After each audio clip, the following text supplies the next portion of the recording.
গাজায় ত্রাণ সরবরাহকারী ফ্রিডম ফ্লোটিলা কোয়ালিশনের ম্যাডেলিন জাহাজটির উপর নজর পুরো বিশ্বের। গেল সোমবার জাহাজটি আন্তর্জাতিক সমুদ্র সীমা দিয়ে মিশরের কাছে এলে তা অপহরণ করে দখলদার বাহিনী। পরিবেশবাদী গ্রেটা থুনবার্গ সহ 12 জন কর্মী বেঁচে ফিরবেন কিনা তা নিয়ে দেখা দিয়েছিল অনিশ্চয়তা।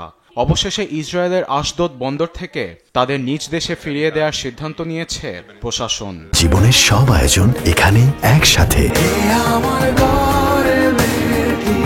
সোমবার সামাজিক যোগাযোগ মাধ্যম এক্সে ইসরায়েলের পররাষ্ট্র মন্ত্রণালয় বলেছে, আশদোদ বন্দরে পৌঁছানোর পর তাদের মেডিকেল পরীক্ষা করানো হয়েছে।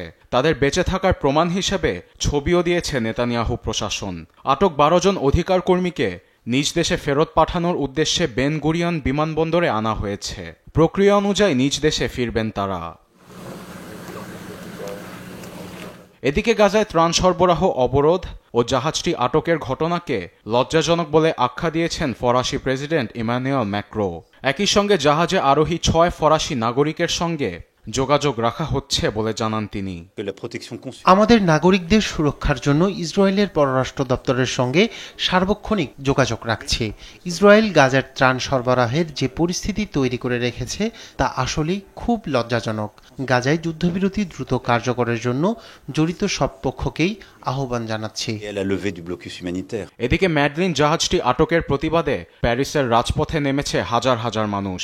হাতে প্ল্যাকার্ড ও ফিলিস্তিনের পতাকা নিয়ে দিচ্ছে ইসরায়েলের বিরুদ্ধে নানা প্রতিবাদী স্লোগান। গাজায় সব ধরনের অবরোধ, যুদ্ধবিরতি ও 12 জন কর্মীকে মুক্তির দাবি জানিয়েছে তারা। আন্তর্জাতিক আইনের সঠিকভাবে প্রয়োগ হচ্ছে না দেখে ইসরায়েল যা ইচ্ছে তা করে পার পেয়ে যাচ্ছে। 20 লাখ মানুষ উপত্যকায় না খেয়ে দিন যাপন করছে, আর কেউ এ নিয়ে কিছুই করতে পারছে না। এমন পরিস্থিতিতে গাজায় ত্রাণ সরবরাহের নামে হত্যার পাশাপাশি উপত্যকায় হামলা চালানো অব্যাহত রেখেছে ইসরায়েলি বাহিনী। আরবিদ আফসার, নিউজ ডেস্ক, দেশ টিভি।